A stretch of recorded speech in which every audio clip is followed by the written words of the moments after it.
राधे राधे। आज हम इंदिरा एकादशी की कथा सुनेंगे। आश्विन कृष्ण पक्ष की एकादशी इंदिरा एकादशी कहलाती है। इस दिन शालिग्राम की पूजा कर व्रत करना चाहिए। पवित्र होकर शालिग्राम को पंचामृत से स्नान कराकर वस्त्र पहनाएं, भोग लगाएं तथा पूजा आरती करें। पंचामृत वितरण का कर शालिग्राम पर तुलसी अवश्य चढ़ानी चाहिए।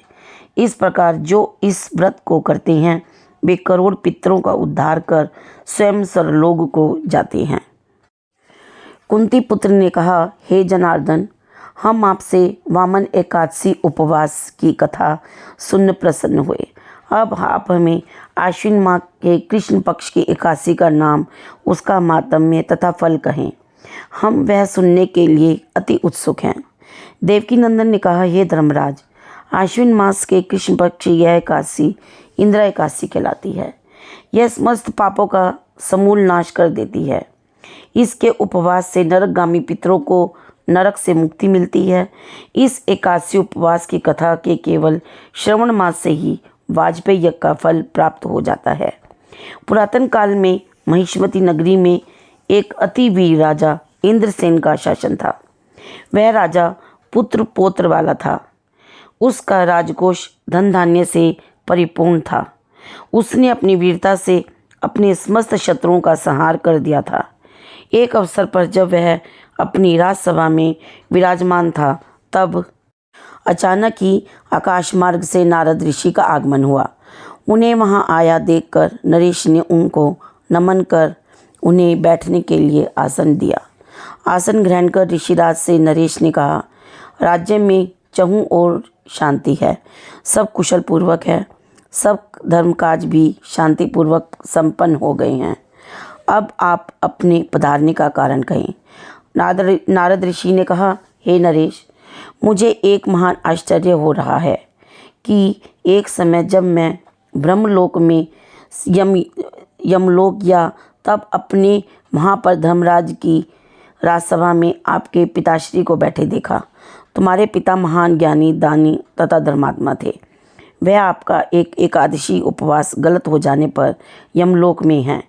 आपके पिताश्री ने मुझे यह खबर आपको देने के लिए अनुरोध किया था कि वह अपने किसी दुष्कर्म के परिणाम स्वरूप ही नरकलोक में पड़े हैं, और कहा था कि मैं उनके पुत्र महिष्मती नरेश राजा इंद्रसेन से उनको यमलोक से निकालने के लिए इंदिरा एकादशी का उपवास विधि पूर्वक करके उससे प्राप्त पुण्य को उन्हें दे दे। इस प्रकार उनकी यमलोक से मुक्ति हो स्वर्ग मिल जाएगा। महाराज इंद्रसेन नारद ऋषि से अपने पिता की दुखपूर्ण स्थिति जानकर अत्यंत दुखी हुए। अतः वे अपने पिता की यमलोक से मुक्ति के लिए नारद ऋषि से इंदिरा एकादशी उपवास की विधि पूछने लगे।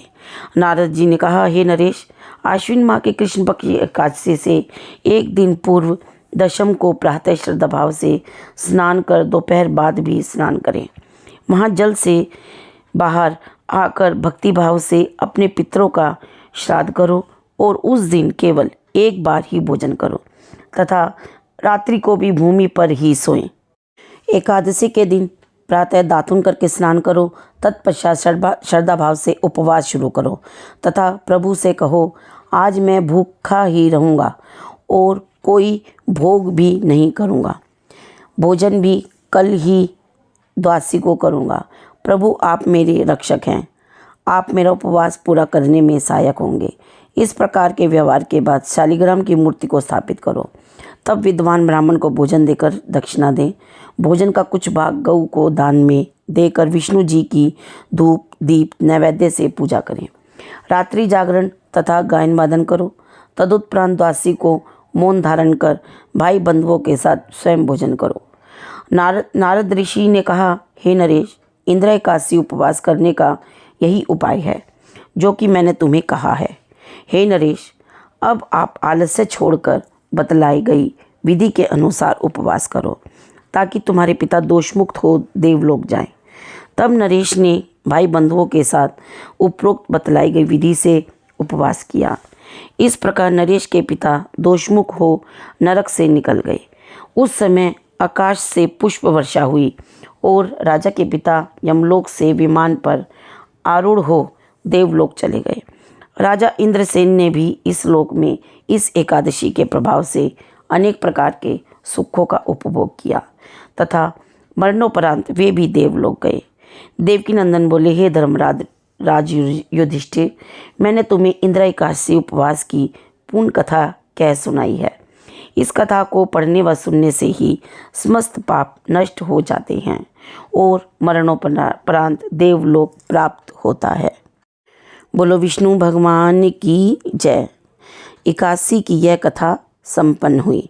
अगर आपको कथा अच्छी लगी हो तो लाइक करें, शेयर करें, सब्सक्राइब करें और बेल वाला बटन दबा दें ताकि आपको आगे आने वाली कथा जल्द ही मिल जाए। राधे राधे।